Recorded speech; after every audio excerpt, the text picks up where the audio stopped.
All right, guys, happy Friday. You made it to the end of another long week. So recently, my husband told me that 23andMe, the company, is going bankrupt. They are going out of business. And it's okay because not on this show, my friends. Business is booming, and Kamala's results, her 23andMe results, which we are conducting, they have come back. It is clear what she is and what she is not. And more than anything else, it's really made me realize that we should all aspire to be middle class like her. We're going to talk about that. Plus, there's already fraud in this election. Some major announcements coming out of Pennsylvania and Virginia. We're going to cover them both and tell you why it's important. That's what's coming up on Candace.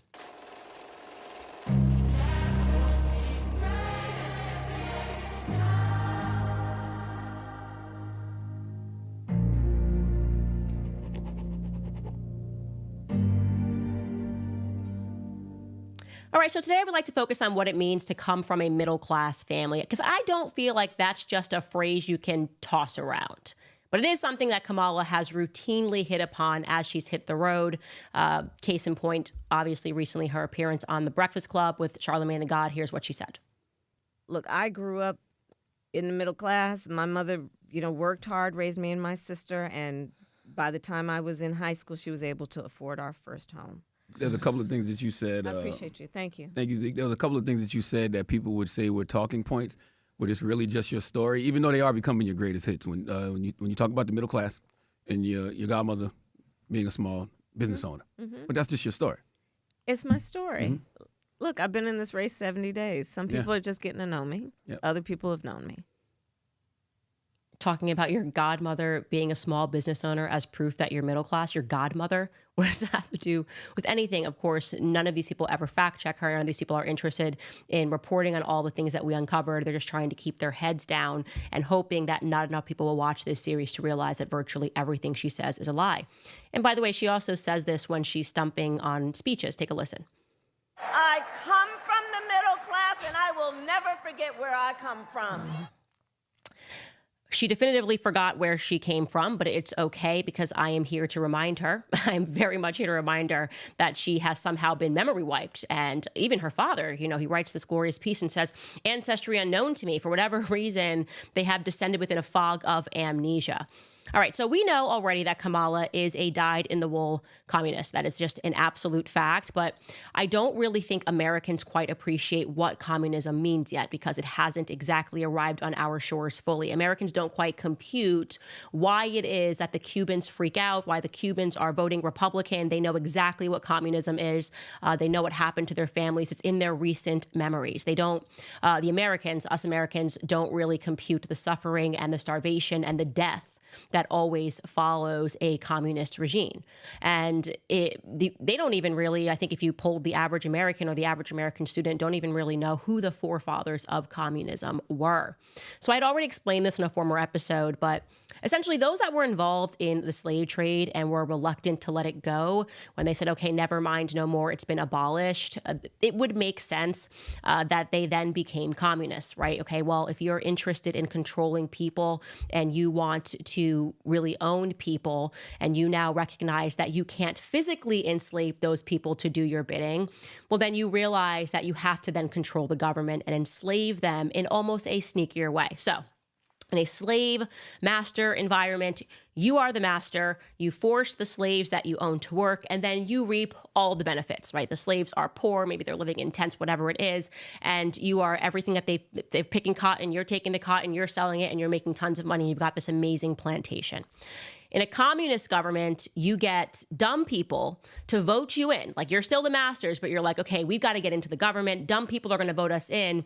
And how we're going to get them to do that is just blaming what are really just like causal economic disparities. Like, it would make sense that a person that doesn't go to work, doesn't want to work, and is lazy is making less money than somebody who works 50 hours a week. But they just go, oh, look, there's a disparity that exists. There's an economic disparity that exists. And they then just blame some cosmic injustice. Oh, it's because she's a woman, or it's because, it's because it's a white person, or it's because you're Hispanic.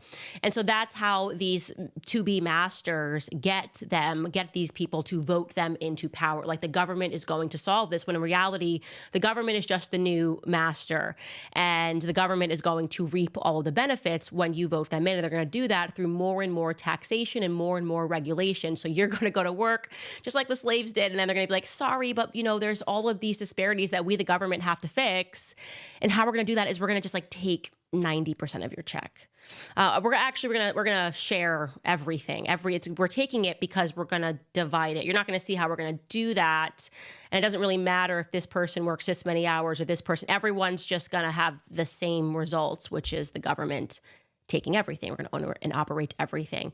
And we've seen what has happened, the last 100 years. Over 100 million people have died because of communism. But again, Americans are not yet awake to that sort of devastation. Anyways, I'm bringing that up because when Donald Harris wrote in his piece about his grandma, allegedly Miss Chrissy Brown, her adoration for Alexander Bustamante and his politics, I knew something was very wrong there. When I began to look into Kamala's mother, who we're going to discuss on Monday with a journalist who knows a lot about that family, and realized that she too came from a wealthy family of communists, I realized that something was very, very wrong there, extraordinarily wrong there. So Kamala's family, as we have determined, on her father's side, so we know she's 50% Indian, right? We got that on the genealogy chart. Okay, she's 50% Indian. But on her father's side, we know that it's comprised of Harrises and Browns, and that they were the slavers in St. Anne. The Harris family, by the way, we have learned was formerly the Solomon family, bore the Solomon surname when they were in England before they settled in Jamaica. It was, as we spoke about in the last couple of episodes, a Sephardic Jewish family that settled, enslaved, and then when there was no more slavery, they ran the sugar plantations. Slavery got abolished, and they still were the masters of plantations, but with different political concerns, because now all of a sudden policy matters, okay? It matters a lot if you're going to want to re-enslave these people. So I got quite obsessed in the last 48 hours with trying to locate and learn more about this Christiana Brown. First and foremost, because I just don't feel like this is her. And despite everything that Donald tells us about her and her politics and how involved she was and how she was running these dry goods stores in his piece, I can only locate a Christiana Brown who was a laundress at some point, like a person who was washing clothes. That was her responsibility. And she appeared in a court hearing that had to deal with election fraud. So that was a major red flag for me. So I start crawling through more and more articles, still can't find anything on her. So I decided to instead renew my focus on her alleged husband, okay, Joseph Alexander Brown. He looks like a fine gentleman, well dressed up in that photo, okay? And I just wanted to learn as much as I could about this individual, because I realized that it would paint a broader picture for me about this family, which I am now recognizing was extraordinarily powerful, perhaps all throughout time, by the way. Like, I think these families kind of reappear in new countries, know how to implement systems, get with the times, they're way advanced. They know how to put themselves on the right boards of governance and make sure that they are informing policy. So I stumbled upon a hit. And by the way, we can get that chart up just so we can show who Joseph Alexander is, so that you guys are following this. So you have Oscar Joseph, right? So you have Donald Harris there at the bottom. That's Kamala's dad. Then you have Oscar Joseph, and we are told that Oscar Joseph's parents are Joseph Alexander, the Syrian Jew landowner. We know these as a fact, and that he allegedly married Miss Chrissy Brown. So she should be Chrissy Brown Harris. I can't find anything on this woman, and I'm feeling that might not be a picture of her. I don't know if these two look like they're exactly a match to me, but perhaps they are. Anyways, so I'm looking for Joseph Alexander Harris, and I do get a hit about a Joseph Harris, and it was a wedding piece. And I'm going to show you that, pertaining to a woman named Adele Harris. And this is in the Kingston Gleaner, and it informs us that at the Sacred Heart Trinidad, Port of Spain, on the 20th of September. And by the way, this is in 1906, by the Reverend Father Casey George Gonsalves of the West Indian Telegraph Company, got married to Adele Matilda the granddaughter of the late Joseph Harris of Brownstown, St. Anne. Okay. So for clarity, Adele would have been the cousin to the patriarch Joseph Alexander. Again, showing you this on the chart because now you're seeing, I'm going to tell you why this woman became of interest to me. I don't have a picture of her, and just showing you like that just would have been the cousin of Joseph Alexander. So this became of interest to me because of something else that I found out about her and her family. So, and I'm going to go back and tell you, my husband always leaves like books on the bedside that he wants me to read. And a while ago, like kind of actually when we first got married, my husband made me read this book, which was entitled The World for Sale. It was sort of like an early baptism for me into the world of commodities. It was a very interesting read, really just to understand that our viewpoints are so molecular when we are reading the news and trying to digest world events. Really, everything revolves around commodities. Like what is for sale in the world? Okay. Is it human? Is it human cattle? Okay. Then everything that's happening, you can war, politics, policy is all going to be based on that. And they kind of shut the rest of the world out. Like, so you don't realize that they're really going to war because they want oil, right? They're telling you it's really because there's a terrorist here or there's a terrorist there. You don't realize people are really going to war because they found gold, but you're hearing like it's, I don't know, maybe they wanted to expand into a different territory. Everything you learn in school is just a nice little fairy tale, that's really just designed to make you feel and think that there was like this human emotion behind all of these wars that are happening and things that are happening, when reality, it just comes down to commodities and what is for sale and who can make money and how. So you have to imagine during this period in Kamala's life, right? Her family was at the top, as far as we can go back, they were at the tippity top of the agricultural revolution, followed by the first industrial revolution. Like they owned slaves, right? So they were extraordinarily wealthy, like I said, and you're not just going to let that wealth go. You're not going to be like, okay, well, now they abolished slavery, so I'm good with that. So we know what followed the first industrial revolution was the second industrial revolution. So if you were a slave owner and you are looking to make sure that you maintain your wealth and your influence, what is the next industry that you're going to get into during this timeline? The answer to that is oil. Oil kind of became the next big thing to get into. And so I couldn't find anything about Adele, but then I did learn that this family, for whatever reason, decided to become Catholic.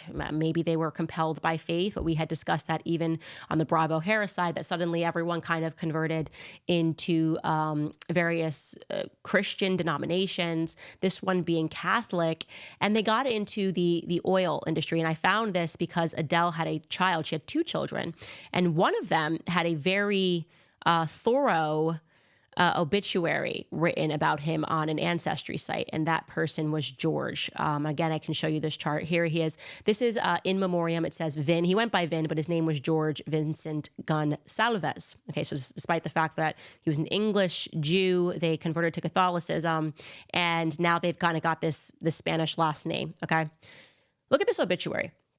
And I'm going to tell you why this matters to me. This is our dad, Vin Gonsalves, was born on the 13th of July, 1914 in the Great House at Marble Hill near St. John's, Antigua. He was the third child and the second son of planter George Reginald Reggie Gonsalves and Adele Matilda Harris, the first to be born in Antigua.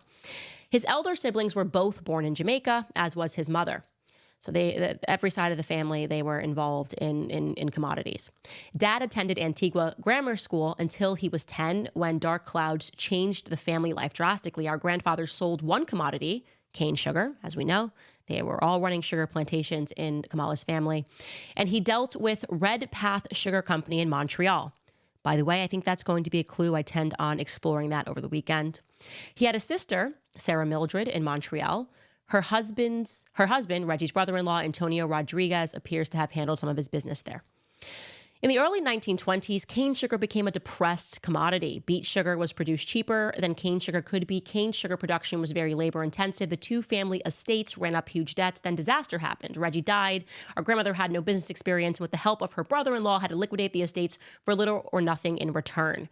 Adele decided to move to Trinidad with her 5 children. Life was not easy for them. I don't believe that. But they were able to survive on little. The Depression started early for them. By 1931, the eldest of my father's siblings, Mary Louise, married a wealthy Venezuelan and went to live in Caracas.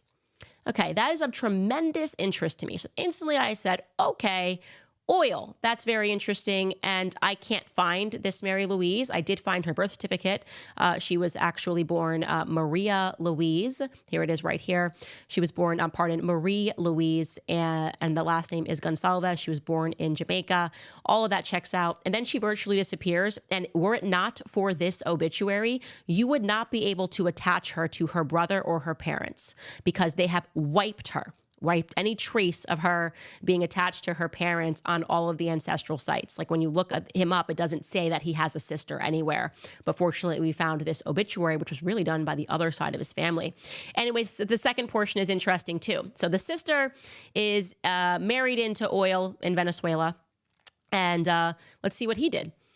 Vin worked with Esso, an American oil company, in the accounting department, and rose to the position of comptroller of accounts for the Caribbean area. His employment took him, Madge, and their 3 children to reside in Santo Domingo, Cuba, and Miami, where he finally retired to reside with his wife and family. This, apart from an initial spell of duty in Trinidad, Vin was highly regarded by his employers, who depended on his utter reliability, okay? All of his employees, and business acquaintances and friends regarded him with respect and endearment. So he had employees, he's working for an American oil company. This guy's high up. Now, this last piece gets super interesting. On his last foreign assignment as chief accountant for Esso in Havana, Cuba, Vin, Madge, and their 3 children were among the huge crowd to welcome and congratulate their new leader, the victorious Fidel Castro, when he arrived in the Havana waterfront on the famous boat Granma. Meticulous Vin, who kept detailed records of certain events, also had a comprehensive library of home movies, which included 16mm movie recording of that memorable occasion, which clearly shows George, Virginia, Douglas, and of course, Fidel Castro. I saw this movie at their Miami home. However, it was soon afterwards that Mr. Castro declared his real intentions of transforming Cuba into a communist state. Oh, I'm sure that they were so surprised by this. Panic set in. All who could left hurriedly for Miami. Vin sent his family, excepting George, to Miami to await his arrival. George offered to stay with his dad, which was very good. But this is called love. Noble Vincent gallantly decided to remain in Cuba to try to complete his job as the chief of Esso's office. You see, Castro had ordered his army to confiscate all American and foreign property, but why make the transition easy? After shipping the most vital information and files to Miami, it was decided to destroy all the remaining records. This is what Vin did. All the Cubans got was confettis and shreddies. Vin and George had to run for their lives and caught one of the last flights from Havana to Miami. This was the kind of stuff which Vin was made. So I call bullshit on those last 2 sentences. It's just a thing that everybody does. After they work with communist governments and they're corrupt, they then try to tell their families like stories, like, or they try to sell to the public, like, no, we worked with Fidel Castro and there's like, yeah, there's evidence that we stayed there and like he was starving his people and we were working on behalf of oil companies, but we were lucky. We made the very last flight out and all was good. Like it just happened to be like wherever we go, there's just communism in our family, but like it's not us. We fortunately escaped with our lives.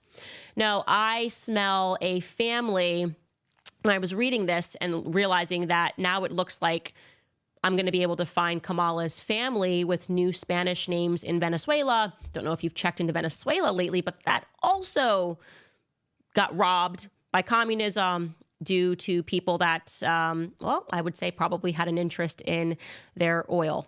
a lot of oil. It should really be the richest country in the world, but it's not because of communism. And so I just don't like that everywhere this Harris family goes, communism accidentally follows, okay? So I am looking for this Marie Louise who married a wealthy Venezuelan. I also strangely found the last name Castro as I was trying to search through some records. And I think this is actually really important. And even though we're talking about who would be Kamala's cousins, I do also know, and this kind of made me think of the Rothschilds story of like the banking dynasty where he sent his sons to different corners of the world to start banks. And I'm thinking like this is sort of looking a lot like maybe family members got sent to different corners and got involved in politics, but we are dealing with a family that has always had a lot of power through every century, and it concerns me. Okay, when we start running up and dealing with oil and we start hitting up against Fidel Castro and we're talking about slavery and we're talking about a woman, maybe that's why she dropped the Latina accent. Maybe she's like her auntie and she was just like, oh, sorry, I forgot I was not in Venezuela. But like we're dealing with a family that seems to morph according to whatever they feel they need to sell themselves as to gain power. I, again, want to state that Kamala and her family are incredibly dangerous people. This woman did not grow up middle class. She grew up, her mother's family was extraordinarily wealthy, and her father's family was extraordinarily wealthy. And it was confirmed to me by her own relatives that her father was handed a business in Jamaica. This is not your middle class person doesn't just like wake up and go, oh, okay, you descend from unbelievably wealthy slavers and plantation owners and sugar plantation supervisors and Standard Oil people. And like, yeah, sure, like there's some video footage of you and Fidel Castro, but you girl, you're in these streets. You are from these streets. I cannot impress enough that Kamala Harris is potentially an incredibly dangerous person.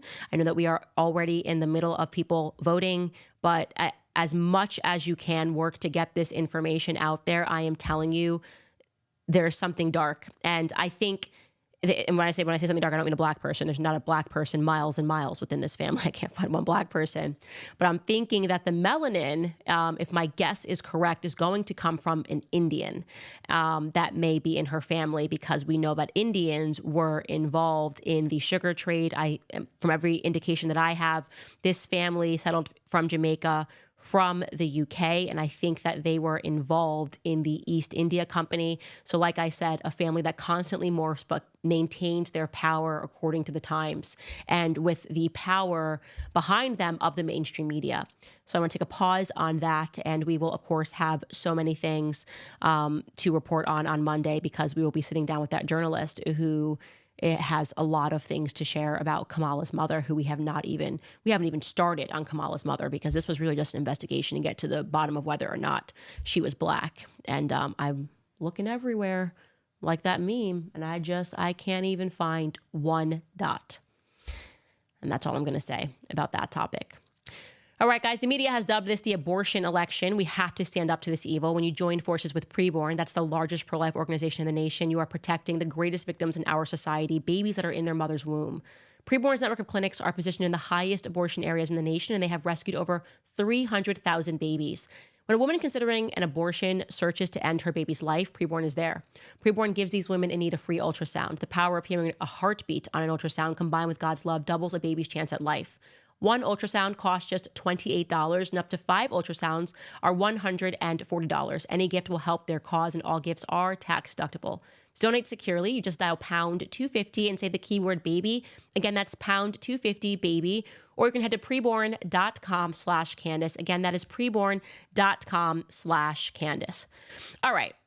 Let's talk about election fraud. I can't believe this was like banned for a very long time, by the way, following January 6th. You weren't even allowed to talk about election fraud. You were having your videos pinged. And I never shut up about this ever. Like, all of these conservatives who then got sheepish about saying it and like, I'm not saying that there was wide-scale election fraud. Not me. never once backpedaled at all. I am so sick of like media pressure followed by the cowardice of people to just say what we all know is true, which is that the 2020 election was rigged. You know, I've learned a lot about myself this year. I would really have learned a lot about myself in the last 35 years, but I definitively am somebody that is going to die on their feet. Like if people came around and they were like, you're going to die unless you say the thing, I have learned that I will just never say the thing. Like that's it. I'm out. Goodbye world. I just can't do it. It's like, bye, you're fired. Okay, I accept the consequences. Life's tough, Candace, get a helmet. I cannot just do the thing. Doesn't matter how much pressure, money, I just can't do the thing, okay? And America just had an election in 2020, which was stolen from Donald Trump. That's just the reality, okay? It's cool, write your headlines, and I'm fine with it. And so now that we've moved past the period of them gaslighting the public and making people fearful to lose their jobs if they said what was obviously true, now we are moving into this election, and already there is fraud. And so one of the media tricks is that they say, well, there wasn't widespread voter fraud. Yeah, because you don't need it to be widespread. You just need the fraud to take place in crucial swing states. You just need a couple of states to rig the entire election. And that's why they are so focused on Arizona and on Pennsylvania and places that can be purplish like Virginia.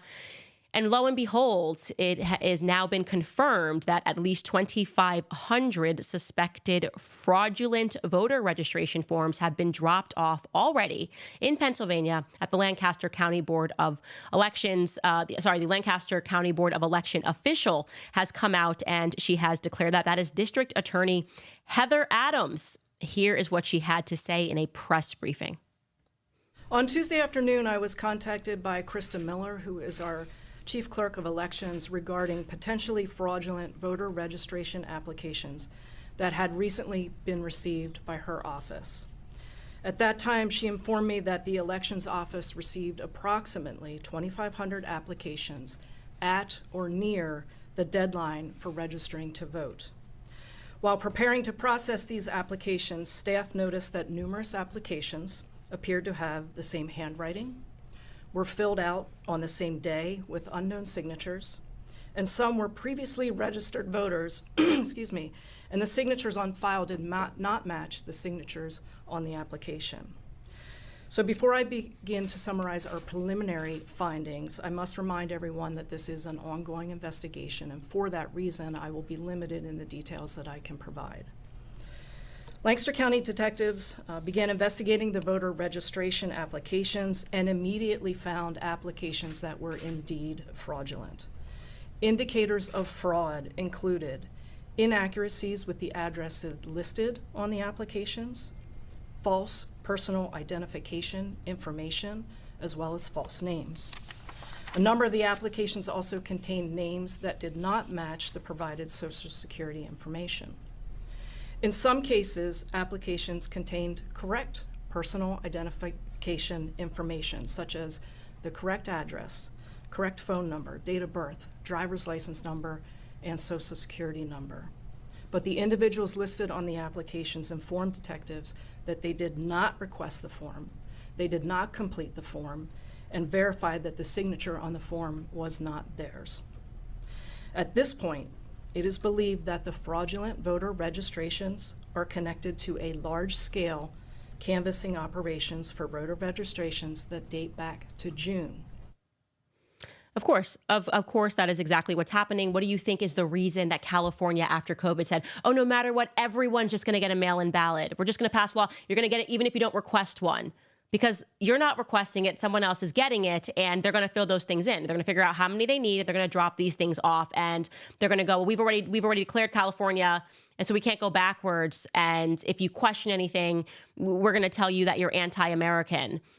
You know, what's anti-American is not prosecuting these people to the full extent of the law. Somebody in the chat said, give them the death sentence. Yeah, it's probably going to take something very extreme to signal to the public that we will not tolerate this. Okay, we are not going to tolerate voter fraud.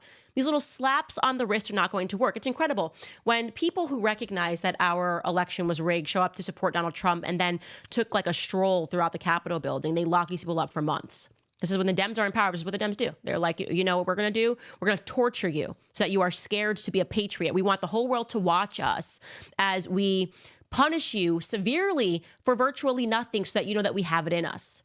Why don't Republicans have it in them?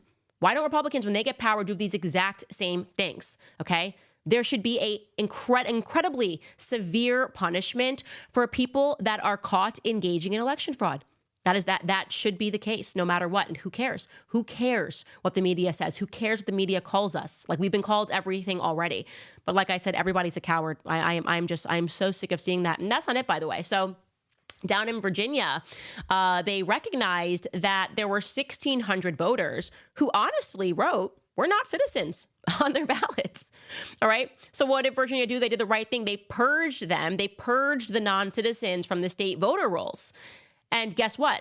The people who never cheat, like Democrats, decided, like, no, this is not right. We want these people reinstated. So it ends up going to federal court. A federal judge today ordered for Virginia to reinstate the non-citizens to the voter rolls. They said, no, reinstate them to the voter rolls. 1,600 residents that admit that they are not citizens are now going to be able to vote in Virginia. Here is what Governor Glenn Youngkin wrote on his Twitter about it. He wrote, "Let's be clear what just happened. Only 11 days before a presidential election, a federal judge ordered Virginia to reinstate over 1,500 individuals who self-identified themselves as non-citizens back onto the voter rolls."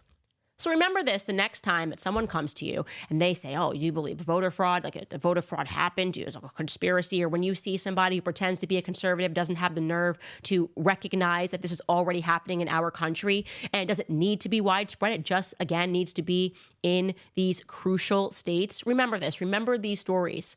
Just so you know, they are planning on appealing that decision. Glenn Youngkin said that they're going to appeal that to the Supreme Court, and hopefully they will win in an emergency appeal. But this shouldn't be happening. This just shouldn't even be a thing. I mean, this federal judge, how are you a federal judge allowing for our elections to be rigged in this manner by allowing people who are not citizens at the same time that they are just getting everybody over the border? And now they're sending out all of these mail-in ballots. It is just an absolute nonsense and truly an embarrassment. That's why when people ask me, oh, what do you think is going to happen this election cycle? I ask, have we fixed the problem with the last election cycle? What, you want me to make a prediction here as if we have free and fair elections in the United States of America, as if the media isn't colluding to get one candidate election, as if we don't have mail-in ballots in certain states that are just being handed out to everyone, no system of checks and balances, and people that are too fearful to fight for real justice? I don't know. I think I'm going to remove myself from the game of political prognostications. Anyways, you guys, the October tax deadline has passed. If you owe back taxes and if your tax returns are still unfiled or you missed the deadline to file for an extension, well, now that October 15th is behind us, the IRS may be ramping up enforcement and you could face wage garnishments, frozen bank accounts, or even property seizures if you do not take action. But there is still hope. Tax Network USA has helped taxpayers save over $1 billion in tax debt and has filed over 10,000 tax returns. They specialize in helping people just like you reduce their tax burdens, and they can help you too. So do not wait any longer. Visit tnusa.com/Candace, or you can call 1-800-958-1000 for a free consultation. Their experts will walk you through a few simple questions to see how much you can save. So act now before the IRS takes more aggressive steps. Take control today by visiting tnusa.com/Candace. Or again, you can call 1-800-958-1000. Okay, I don't know if you've seen this trending on Twitter. Somebody help me, please. Somebody help me. So Elon Musk, the Wall Street Journal has done an investigation and published a piece and determined that Musk has been speaking to Vladimir Putin. Yes, the Wall Street Journal reported that the SpaceX founder and the obvious Donald Trump ally, Elon Musk, and the Russian president have been in regular contact since late 2022. The horror. And people are going, he is a Russian asset. Oh, he should have to. What's going on? The government is giving him money. Elon Musk is clearly a Russian asset. How dare this man speak to President Putin? But no one can answer a basic question for me. Why is Elon Musk not allowed to speak to Vladimir Putin?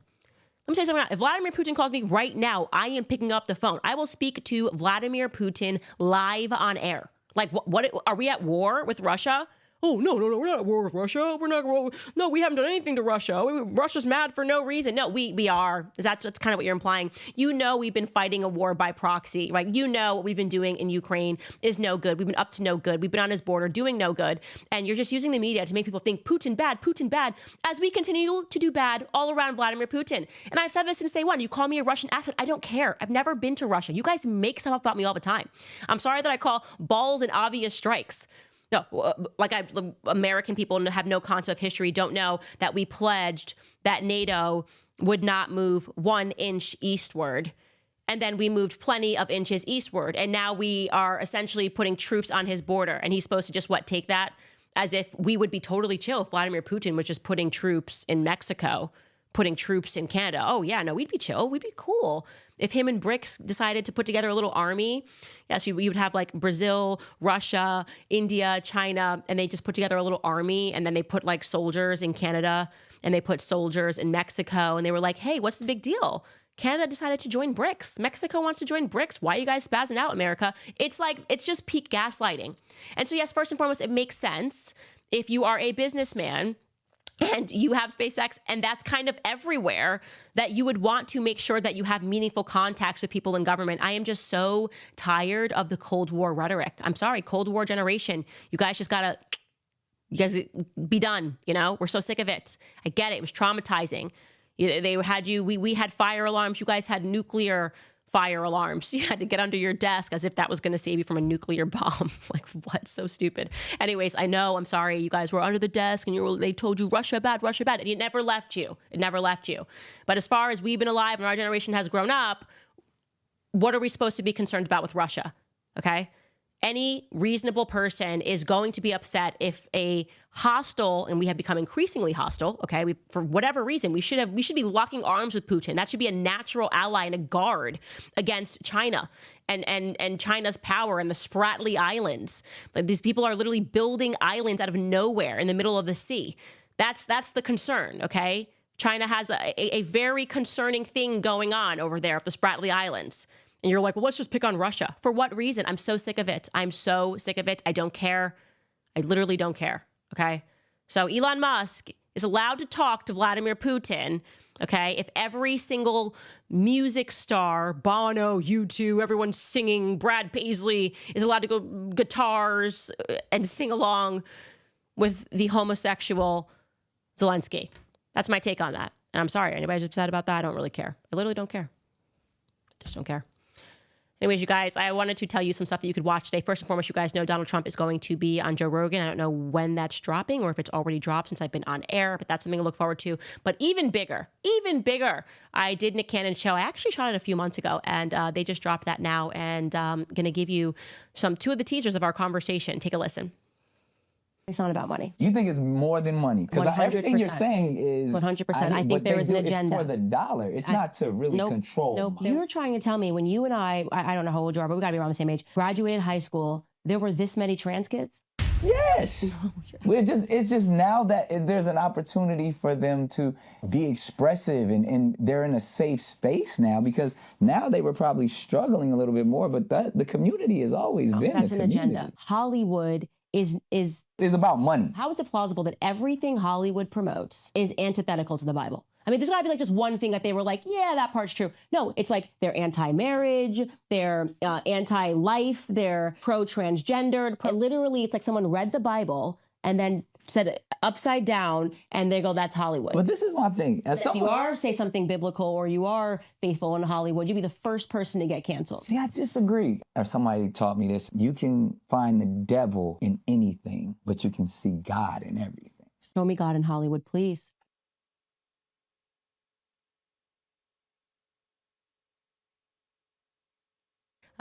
Babylonian. There's just literally nothing about Hollywood that is admirable. Their idea is to make you worship the stars, quite literally worship the stars, to remove yourself from the one true God and to believe in whatever it is that they are selling, which is the opposite of virtue. So that's my opinion. Here's another clip of us discussing LBJ. Welfarism did this to Black America. It is a fact that in the 1950s, under Jim Crow, that Black Americans were outpacing white Americans in terms of growth. Well, what happened was, despite there being Jim Crow, or because of Jim Crow, Black Americans couldn't rely on government. There is this simple thing that when your back is against the wall, you will fight, you know? And so then LBJ, who was the most racist president, I mean, this man was dropping the hard R-N word for breakfast every day. He hated Black Americans. And yet, we learned in public school that he was our savior because he inked the Civil Rights Bill. But he had to. That wasn't by choice. Literally, he had a figurative gun to his head. Yeah. And there's more stuff that he did in terms of trying, you know, the draft, wanting Black Americans to die first in Vietnam. He was so committed to racism. And he said, I'll have these N-words voting Democrat for the next 200 years. And in one fell swoop, signed welfarism in. And that's what broke down our families. Black America will literally say the absolute most about how bad government is while insisting that we have more government. Very important discussion, I think, especially now that we are heading to the polls for Black Americans to hear. And I'm really grateful to Nick Cannon for hosting me, because obviously he has a tremendous audience. And even though we didn't agree on everything, he definitely listened, and he believes in the power of conversation. And we agreed on a lot, by the way. There's tons of stuff that we did agree on. So it was not a hostile conversation whatsoever. He was very kind. And so if you have time and you want to watch that, that will be on Amazon Prime. And you can catch that conversation, share bits of that conversation online, and hopefully enough people see it to recognize that something is dangerously wrong when LBJ was successful in his campaign to have Black people, N-words, voting Democrat for the next 200 years. All right, guys, before we read your comments, the economy has been a major burden on the average American. Wages are flat, expenses are up, and it is very hard to manage to pay all the bills without using credit cards. If you're a homeowner and you're frustrated with that cycle, you can make a 10-minute, no-obligation call to my friends at American Financing. Interest rates are coming down and are now in the low 5s. So if you're constantly carrying a credit card balance each and every month with a rate in the 20s, American Financing can show you how to put your hard-earned equity to work and get you out of debt. Their salary-based mortgage consultants are saving their customers an average of $800 a month. And if you get started today, you may not even have to make next month's mortgage payment. So call today at 800-795-1210. Again, that's 800-795-1210. Or you can visit AmericanFinancing.net/Owens. Again, that's AmericanFinancing.net/Owens. All right, guys, reminding you to sign up and support the show at Locals. We are still demonetized on YouTube. And so we do rely on you guys and whatever it is that you want to donate monthly to support our freedom. We deeply appreciate it. So definitely head to locals.com if you can and support the show in any capacity. Also, you can head to clubcandace.com and support the show by buying some merchandise. You can buy yourself a mug. You can buy yourself a Candace cup. You can buy yourself a t-shirt. There's plenty on there. Head to clubcandace.com. And now we are going to pivot over not to Bumble, but to Rumble. I got it right today, to read some of your comments. We'll see you guys there. Okay, my Rumble peeps.